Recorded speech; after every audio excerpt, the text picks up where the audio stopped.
otro lado, es necesario que de nuestra boca salgan palabras de victoria.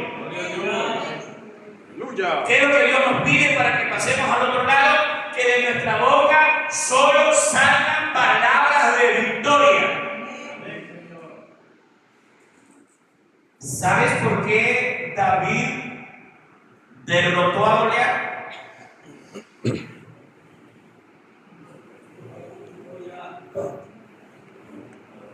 Porque David, las palabras que él pronunció, número uno, ¿qué le van a dar al que venza a Goliat? El rey dijo, Saúl ha prometido, diga conmigo, ha prometido. Cuando habla de que ha prometido, Saúl había soltado una promesa. ¿Y qué era la promesa? Se va a casar con su hija. 2, lo va a enriquecer. 3, ya no va a pagar impuestos para toda su vida. Promesa. Entonces, David, para derrotar a Goliat, él no habló negativo. Él no vio el tamaño de Goliat.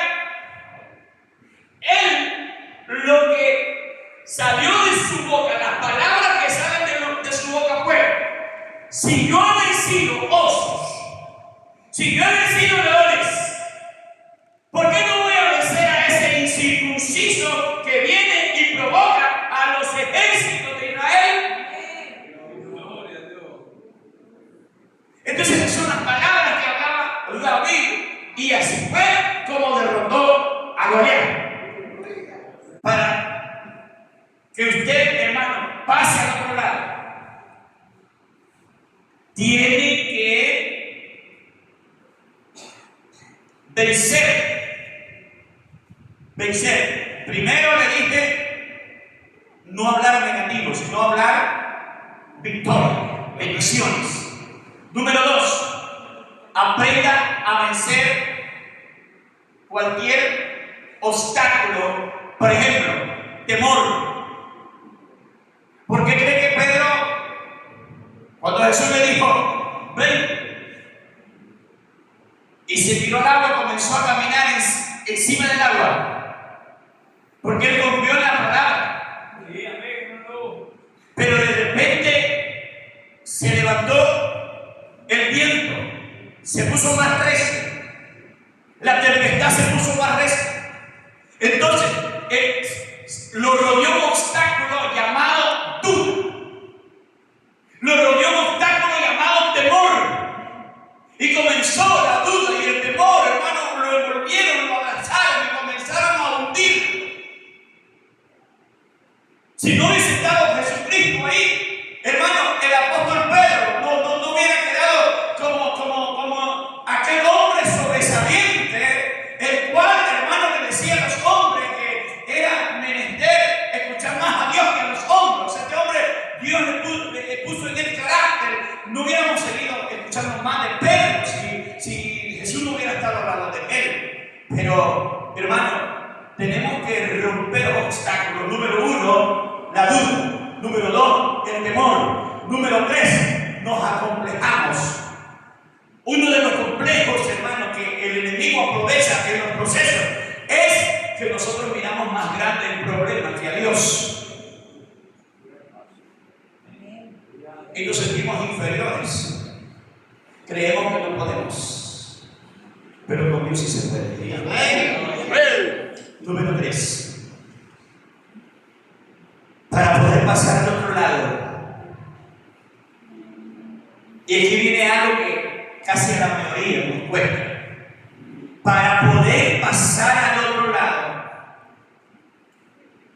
tenemos que aprender a ser obedientes.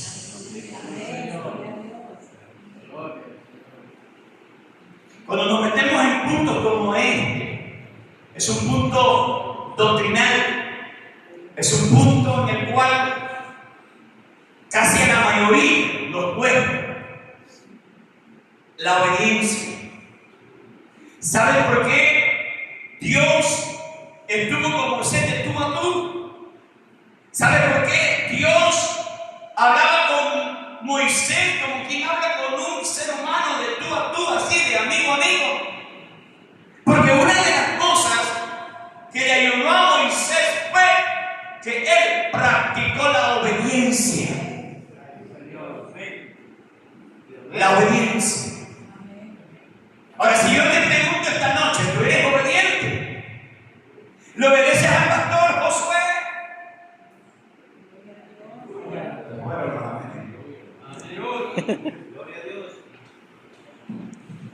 Hermanos, hay ayuno. El pastor Josué tiene un programa de ayuno. Pero los hermanos, pastor, lo interpretan mal. Ayuno. El pastor dice ayuno. Ayuno es él, porque dice ayuno. O sea, tiene que estar solo uno.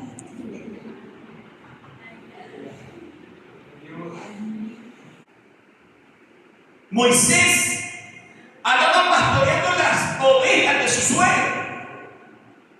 Y dice que él se fue con las ovejas al monte de Dios. El pueblo de Israel había clamado. Y Dios oyó el clamor. Y se le presentó a Moisés. Y le dice Dios a Moisés: he venido porque el pueblo de Israel ha orado y su clamor ha llegado. Así que Él es sentido para salvarlos. Amén, aleluya. Pero ¿a dónde se presentó Dios?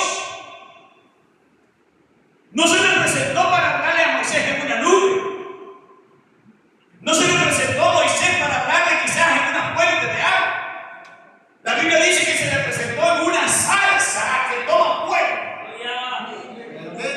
Para Moisés era normal que en el desierto, con este calor que hay en estos momentos, miren, hoy se ha desatado, hermano, es sentido en esa zarza.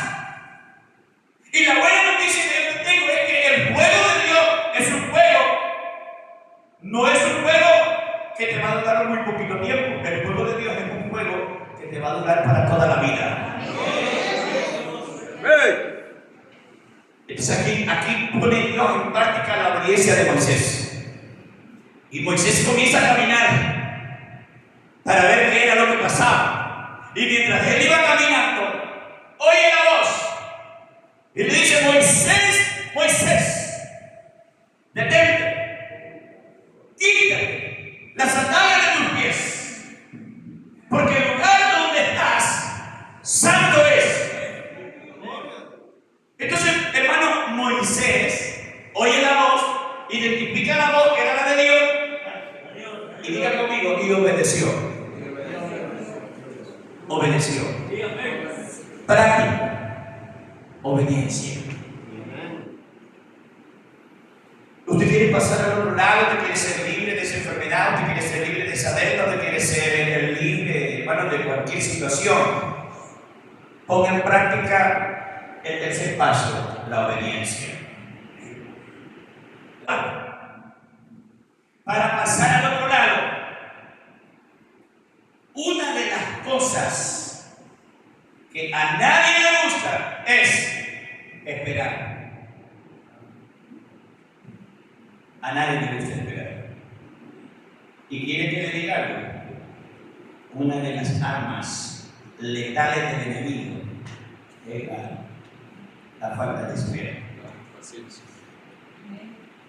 Los jóvenes, cuando va pasando el tiempo y se ven que no son casados, el enemigo les habla y le dice: ¿te está dejando el tren? Entonces se desesperan, corren, porque el enemigo, el trabajo de él es ver las parejas destruidas. Entonces, el arma letal que el enemigo usa se llama la falta de espera. ¿Sabes que cuánto tiempo estás orando por esa petición? Y mira si has recibido el milagro. Ya viste cuánto tiempo estás hablando por tu hijo rebelde y mira si se ha convertido. Más rebelde está. Mira si. Mira cuánto tiempo estás orando por ese tu esposo y está más rebelde. Hoy se ha hecho infiel. Mira. Entonces el enemigo se aprovecha de esto. Pero en esta noche lo que Dios te pide es que para que nosotros logremos pasar hasta el otro lado, tenemos que aprender a esperar. Aprende a esperar. Hermanos, no nos gusta esperar. José, para llegar a ser el segundo después de Faraón, tuvo que estar 2 años en la cárcel. Y tú apenas una semana llevas, hermano. ¡Aleluya! Apenas un mes tienes que estar orando para que Dios te haga libre, para que Dios rompa esas cadenas. David, para ser coronado como rey, tuvo que esperar aproximadamente 17 años para ser coronado. Y tú apenas, hermano, apenas llevas 3 días con ese proceso y ya estás desesperado. Dile que está la mano, no te desesperes.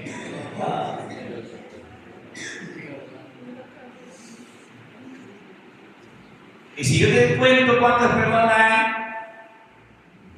para esperar la promesa, cuando la viejita dijo a reírse porque el ángel le dijo de que iba a nacer tu hijo, tuvo que esperar 25 años. Y a nosotros nos agarra una desesperación y es ahí donde el enemigo se aprovecha. Hermano, si tú quieres pasar al otro lado, aprende a esperar. Para nosotros lograr pasar al otro lado, necesitamos lo mejor de lo mejor. ¿Y qué es lo que necesitamos? Necesitamos la presencia de Dios. Necesitamos la presencia de Dios. ¿Cómo es el tema de la vigilia, pastor? Dando la presencia de Dios. Dígalo fuerte.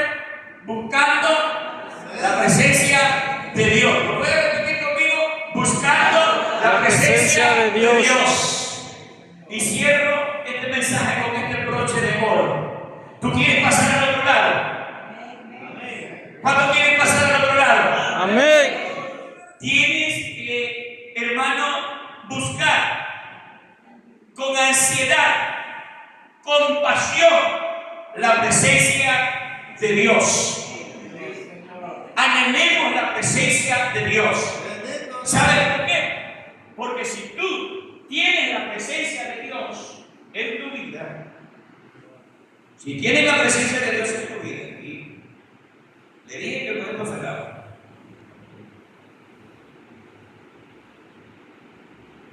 Allá, en el libro de los Hechos, encontramos una historia donde llevaban a un paralítico y lo ponían en la puerta del templo, la hermosa. Ese paralítico nunca había entrado al templo, jamás. Pero llegaban 2 hombres sencillos. 2 hombres que quizás no habían cursado ni siquiera 6º grado, ni 3er grado. 2 hombres que quizás les costaba leer. Pero 2 hombres que anhelaban siempre estar en la presencia de Dios. Dice la Biblia que en la hora novena, ellos iban a la hora de la oración. O sea, tenían tiempo, hermano, horas para meterse, hermano, a llenarse más de la presencia de Dios. A la hora novena, a las 3 de la tarde, ellos iban para meterse al templo a orar. Pero ahí estaba el paralítico. Dice que el paralítico, hermano, la situación de él era depender de los que llegaban y entraban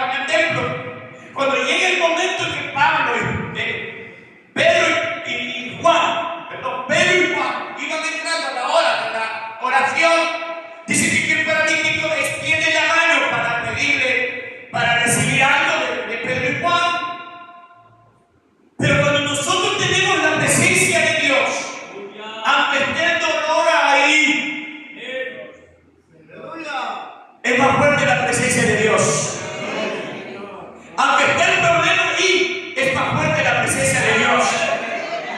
Aunque no andes ni una hora en tu bolsa, es más grande la presencia de Dios. Aunque esta noche hayas venido quizás hayas venido sin cenar, porque quizás tú viste la mesa y viste la mesa vacía, viste la nevera y viste la nevera vacía. Pero ¿saben qué? Cuando hay presencia de Dios, es más fuerte la presencia de Dios que esa mesa que está vacía. Es más fuerte la presencia de Dios que esa nevera que está vacía. ¿Saben por qué? Cuando Pedro y Juan entraron para el momento de oración, cuando ellos iban a entrar en el momento de oración, aquel paralítico extiende la mano para recibir algo de Pedro y Juan. Pero aquellos hombres llenos de la presencia de Dios, cuando aquel paralítico les pide algo, lo que el paralítico quería, ellos no lo tenían. Porque el paralítico pedía dinero. Ellos no tenían lo que el paralítico pedía. Pero tenían algo mejor, diga conmigo, tenían algo mejor para el paralítico. Tenían algo mejor. Y le dice Pedro y Juan, nosotros no traemos lo que tú nos pides. Porque en nuestra bolsa no hay oro, ni tampoco hay plata. Pero en el nombre de Jesucristo de Nazaret, levántate y anda. Entonces lo que ellos buscaban era presencia de Dios. Tú quieres pasar al otro lado, hermano, necesitas la presencia de Dios. Necesitamos la presencia de Dios. Le toqué el punto de Pablo y Silas. ¿Por qué salieron de la cárcel? Porque